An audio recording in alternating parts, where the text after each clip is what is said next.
2025ஆம் ஆண்டுக்கான புத்தாண்டு ராசி பலன்கள். இந்த வருடாந்திர ராசி பலன்கள் அனைத்தும் பொது பலன்கள் மட்டுமே. திருக்கணித பஞ்சாங்க முறைப்படி கணிக்கப்படுகின்ற இந்த பலன்கள் உங்களுக்கு சாதகமாகவோ பாதகமாகவோ நடந்திட உங்களுடைய ஜனனகால ஜாதகம் மற்றும் தசாபக்திகள் துணை நிற்க வேண்டும். இந்த வருஷத்தினுடைய ஆரம்ப நாளில் இருக்கக்கூடிய கிரக நிலவரம் அப்படின்னு பார்த்தீங்கன்னா, ரிஷபராசியில் குரு வக்கரகதியில் இருக்கார், கடகராசியில் செவ்வாய் வக்கரகதியில் இருக்கார் நீச்சஸ்தானத்தில், கன்னி ராசியில் கேது, விருச்சிக ராசியில் புதன், தனுசு ராசியில் சூரியன், மகர ராசியில் சந்திரன், செவ்வாய் சந்திரன் பார்வை, சந்திர மங்கள யோகம். அதே சமயம் குருவின் 9ஆம் பார்வையிலும் சந்திரன் இருக்காரு, கஜகேசரி யோகமும் ஏற்படுகின்றது. கும்பராசியில் சனி சுக்கிரன் சேர்க்கை, மீன ராசியில் ராகு பகவான் சஞ்சாரம் பண்ணுறாரு. இந்த வருடத்தில் ஏற்படுகின்ற கிரக பயிற்சிகள் அப்படின்ட்டு பார்த்தீங்கன்னா, மார்ச் மாதம் 29ஆம் தேதி அன்னைக்கு சனி பயிற்சி நடக்கிறது. ஃபஸ்ட்டு பயிற்சி, இந்த வருஷத்தினுடைய முதல் பயிற்சி அப்படின்னு பார்த்தா சனி பயிற்சி தான். சனி பயிற்சி என்றைக்குன்னா மார்ச் 29ஆம் தேதி அன்னைக்கு கும்பராசிலிருந்து மீன ராசிக்கு பயிற்சி ஆகிறார். அதுக்கு அடுத்தது பார்த்திங்கன்னா மே 14ஆம் தேதி அன்னைக்கு ராத்திரி 8 மணி வாக்கில் குரு பகவான் ரிஷப ராசியிலிருந்து மிதுன ராசிக்கு பயிற்சி ஆகிறார். இதுதான் இரண்டாவது நடக்கக்கூடிய இந்த வருடத்தில் ஏற்படக்கூடிய கிரக பயிற்சி. மூன்றாவதாக ராகு கேது பயிற்சி இந்த வருஷத்தில் மே மாதம் 19ஆம் தேதி விடியற்கால 2:52 ராகு பகவான் மீன ராசியிலிருந்து கும்பராசிக்கும், கேது பகவான் கன்னி ராசியிலிருந்து சிம்ம ராசிக்கும் பயிற்சி ஆகிறார்கள். இந்த பயிற்சிக்கு அப்புறம் பார்த்திங்கன்னா, இந்த ராகு கேதுக்கு நடுவில், அதாவது ராகு முன்பக்கமாகவும் கேது பின்பக்கமாகவும் இருந்து கொண்டு பிராக்கெட் போட்ட மாதிரி எல்லா கிரகங்களும் நவ கிரகங்களும் ராகு கேதுக்குள்ளே அடங்கி போகிறாங்க. அதனால் மே மாதம் 19ஆம் தேதிக்கு மேலே கிட்டத்தட்ட ஒரு 15 நாள் பக்கத்தில் எல்லா கிரகங்களும் அடைபட்டு இருக்கிறதுனால கால சர்ப்ப யோகம் ஏற்படுகின்றது. அதே சமயம் இந்த வருடத்தில் குரு பகவான் 3 ராசிகளுக்கு சஞ்சாரம் பண்ண போகிறாரு. அதாவது முதல் 5 மாதங்கள் மே மாதம் வரைக்கும், மே 14 வரைக்கும் குரு பகவான் ரிஷப ராசியில் இருக்க போகிறாரு. மே மாதம் 14ஆம் தேதியிலேருந்து அக்டோபர் மாதம் 19ஆம் தேதி வரை குரு பகவான் மிதுன ராசியில் சஞ்சாரம் பண்ண போகிறாரு.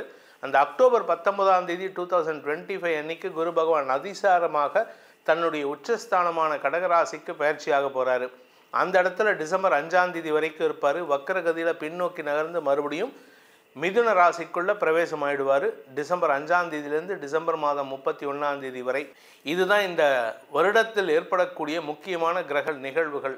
இந்த வருஷத்தில் வரக்கூடிய நிகழ்வுகளை வைத்து தான் உங்களுக்கு பலன்கள் ஏதுவாக இருக்கக்கூடிய வகையில் இருக்குது. இந்த வருஷத்தில் மெஜாரிட்டி ஆஃப் ராசிஸ் நல்ல பலன்களை அனுபவிக்கக்கூடிய வகையில் இருக்கிறதுனால கொஞ்சம் நல்ல விஷயங்கள் நடக்கக்கூடிய வகையில் தான் இருக்குது. இந்த வருடத்தை பொறுத்த வரைக்கும் உலக அளவில் பல மாற்றங்கள் ஏற்படுறதுக்கு சனி காரணமாக இருப்பார். காரணம் என்ன அப்படின்னு கேட்டீங்கன்னா, சனி பகவான் இருக்கக்கூடிய இடம் பார்த்திங்கன்னா மீன ராசி. அதாவது மீன ராசிங்கிறது காலபுருஷ தத்துவத்தில் மேஷ லக்னம் தான் முதல் ஆரம்ப கட்டம்னா 360 டிகிரிஸ் முடிகிற இடம் மீன ராசி. இந்த மீன ராசி சனி பகவான் வரும்பொழுது, இந்த சனி பகவான் கடந்த கிட்டத்தட்ட 30 வருஷத்தில் மனிதர்கள் செய்த பாவ புண்ணிய கணக்கிற்கு எல்லாமே அக்கௌண்ட் செட்டில்மெண்ட் நடக்கக்கூடிய ஆண்டாக இருக்கும் இந்த சனி பயிற்சியில். இதனால் இந்த 2025 பல மாற்றங்கள் இருக்கும். அதுவும் குறிப்பாக மார்ச் மாதம் 29ஆம் தேதி பார்த்தீங்கன்னா அந்த மீன ராசியில் 5 கிரக சேர்க்கை ஏற்படக்கூடிய வாய்ப்பு இருக்குது. செவ்வாய் மட்டும்தான் செவ்வாயும் குருவும் தான் தள்ளி விலகி இருப்பார். மற்ற எல்லா கிரகங்களும் கேது கன்னி ராசியில் இருந்து கொண்டு மற்ற கிரகங்கள், அதாவது சூரியன், புதன், சுக்கிரன், ராகு, சந்திரன் ஆகிய கிரகங்கள் அந்த மீனராசியில் சஞ்சாரம் பண்ண போகிறாங்க. இதனால் உலக அளவில் பெரிய பெரிய மாற்றங்கள் ஏற்படுறதுக்கு வாய்ப்பு இருக்குது. அது மாற்றங்கள் முடிந்ததுக்கப்புறம் நிறையா நாடுகள், சில நாடுகள் ஒன்றோடொன்று இணைவதற்கும் வாய்ப்புகள் இருக்குது. இந்திய அளவில் நல்ல மாற்றங்கள் ஏற்படும். இந்திய அளவில் பெரிய வளர்ச்சி ஏற்படுகின்ற வாய்ப்பெல்லாம் இருக்குது. ஆனால் எல்லோரும் தங்களுடைய உடைமைகளின் மீது கவனமாக இருக்கணும். கொஞ்சம் நார்த் இந்தியாவை பொறுத்த வரைக்கும் பதட்டம் அதிகரிக்கக்கூடிய வாய்ப்பு இருக்குது. அதே சமயம் தமிழ்நாட்டை பொறுத்த வரைக்கும் நீர்நிலைகள் மற்றும் விவசாயம் சார்ந்த இயற்கை சம்பந்தப்பட்ட விஷயங்களில் புதிய மாற்றங்களை செய்வதற்கு அரசாங்க முயற்சிகள் வெற்றியை தரக்கூடிய வகையில் இருக்கும். இனி உங்கள் ராசிக்கு உண்டான பலாபலன்களை ஆராய்வோம், வாருங்கள். அன்பான கடகராசி நண்பர்களுக்கு ராசிநாதன் சந்திரன் இந்த வருஷம் ஆரம்பத்தில் சப்தமஸ்தானத்திலிருந்து தன் பயணத்தை துவக்கும் பொழுது பாக்கியஸ்தானத்துக்கு சனி பயிற்சி ஆகக்கூடிய வகையில் இருக்கார். மார்ச் 29 பாக்கியஸ்தானத்துக்கு சனி பயிற்சி ஆகிறாரு. அதனால் இந்த வருஷ ஆரம்பத்திலேருந்தே உங்களுக்கு உதவிகள் கிடைக்கக்கூடிய ஆண்டாக இருக்கும். அதுவும் நண்பர்கள், வாழ்க்கை துணை, புதுசாக கல்யாணம் நடக்கக்கூடிய வகையில் இருக்குது. இப்படி எல்லாருமே உங்களுக்கு சப்போர்ட்டிவாக இருப்பாங்க. இந்த வருஷத்தை பொறுத்த வரைக்கும் பார்த்தீங்கன்னா குரு, உங்களை யோகாதிபதி குரு உங்கள் ராசிக்கு 11ஆம் இடத்துல தன் பயணத்தை துவக்கிறாரு. அடுத்தது 12ஆம் இடத்துக்கு வந்து 6ஆம் இடத்தை பார்க்கும்பொழுது கடன் வாங்கக்கூடிய யோகத்தை ஏற்படுத்துவார். ஸோ மே மாதத்துலேருந்து கடன் கிடைக்கக்கூடிய வாய்ப்பு இருக்குது. கடனை வாங்கி தேவையில்லாத செலவு பண்ணாதீங்க. கடனை வாங்கி சில பேர் என்ன பண்ணுவாங்க, கல்யாணம் பண்ணி வைக்கலான்னு பார்த்தா கல்யாணம் வந்து கடைசி நேரத்தில் ஏதாவது பிரச்சனை வரும்.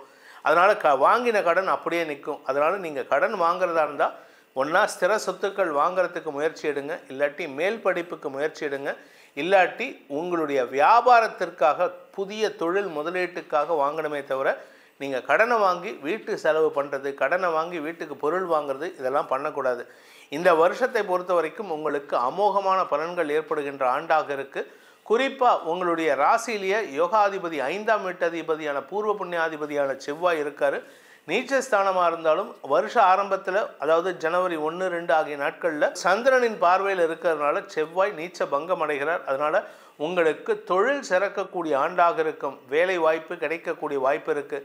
வேலை இல்லாதவர்களுக்கு வேலை வாய்ப்பை தரக்கூடிய ஆண்டாக இருக்கும். வேலையில் இருப்பவர்களுக்கு பதவி உயர்வை கொடுக்கக்கூடிய ஆண்டாக இருக்கும். பதவி உயர்வு கொடுத்து ஆல்ரெடி நாங்கள் வந்து ஃபாரினில் இருக்கோம் சார், இல்லை நான் வந்து நார்த் இந்தியாவில் ஒரு கிராமத்தில், குர்கான் பக்கத்தில் ஏதோ ஒரு கிராமத்தில் இருக்கேன், என்னால் அங்கே தனியாக இருக்கு. ஏன்னா ஒரு நண்பர் கேட்பார், அவர் கடகராசி நண்பர் தான். அவருக்கு இப்போ ரீசெண்டாக வந்து ஒரு வாரத்துக்கு முன்னாடி அவர் டெல்லிக்கு பக்கத்தில் இருக்கிற ஒரு கிராமத்துலேருந்து தமிழ்நாட்டுக்கு மதுரைக்கு போஸ்டிங் கிடைச்சது.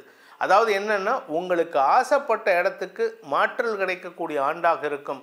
குடும்பத்தோடு ஒன்று சேருவதற்குண்டான ஆண்டாக இருக்கும். ஏன்னா 2ஆம் இடத்திற்கு சனி பார்வை இருக்குது. அந்த 2ஆம் இடத்து சனி பார்வை விலகிறதுனாலேயே குடும்ப ஒற்றுமை ஏற்படும். கஷ்டப்பட்டுட்டு இருக்கிறவா நிறைய பேர் பார்த்தீங்கன்னா, பணம் இல்லை என் மனைவி வந்து என்கிட்ட சண்டை போட்டுட்டு போயிட்டா சார், சொல்லாமல் கொள்ளாமல் வீட்டை விட்டு போயிட்டா சார் அப்படின்னு சொல்கிறவங்கள்லாம் திரும்பி குடும்பத்தோடு இணையறதுக்கு உண்டான வாய்ப்பை ஏற்படுத்துகின்ற ஆண்டு இது. ஜனவரியிலேருந்தே உங்களுக்கு நல்ல நேரம் ஆரம்பம். நீங்கள் வந்து மார்ச் மாதம் வரைக்கும் வெயிட் பண்ண வேணாம் சார்.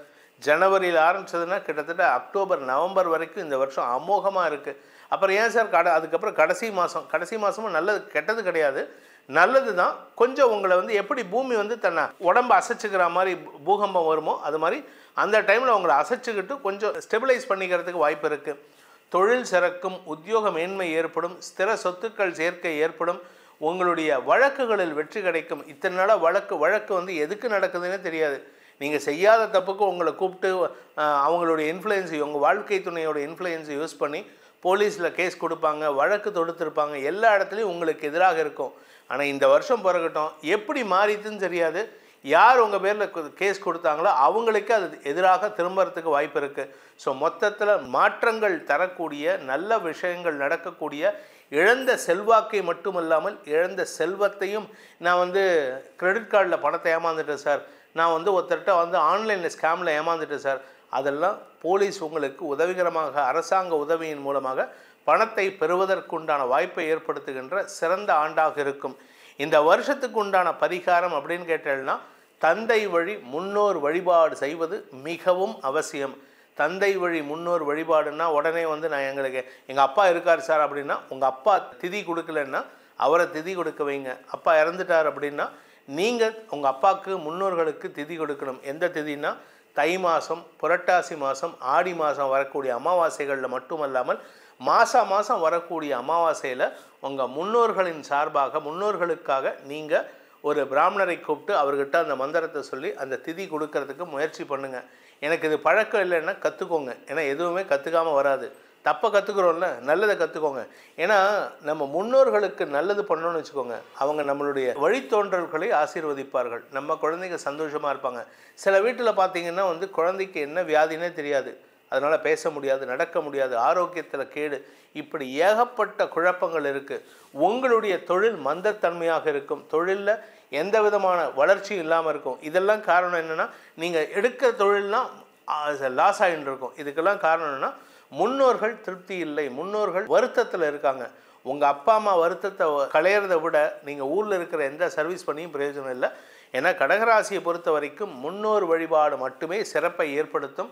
குரு விரயஸ்தானத்துக்கு வரும்பொழுது செலவாகும். அந்த செலவு நல்ல செலவாக அமையறதுக்கு இந்த முன்னோர் வழிபாடு செய்யணும். உங்கள் வீட்டில் வயதான சுமங்கலிகள் யாராவது இறந்துருந்தாங்கன்னா, அதாவது 30 வயசுலேருந்து 60 வயசு 90 வயசில் ஏதாவது சுமங்கலிகள் இறந்திருந்தால் அவங்களின் ஞாபகார்த்தமாக மங்கலி பொண்டுகள், சுமங்கலி பிரார்த்தனை, சுமங்கலி பெண்களை கூப்பிட்டு அவங்களுக்கு சௌபாகிய திரவியங்களை கொடுத்து நமஸ்கரித்து வாருங்கள். உங்கள் குடும்ப சந்ததி வளரும், குடும்ப சந்தோஷம் அதிகரிக்கும். இந்த வருஷத்தை பொறுத்த வரைக்கும் 2025 உங்களுடைய தனிப்பட்ட ஜாதகத்திற்கு பலன்கள் தெரிந்து கொள்ளக்கூடிய ஆசை உள்ளவர்கள் கீழே கொடுக்கப்பட்டுள்ள எண்களில் தொடர்பு கொண்டு கேட்டுக்கொள்ளலாம். உங்களிடமிருந்து விடைபெறுவது உங்கள் வேத ஜோதிடர் பிரகாஷ் நரசிம்மனின் அன்பான வணக்கங்களுடன். நன்றி, வணக்கம்.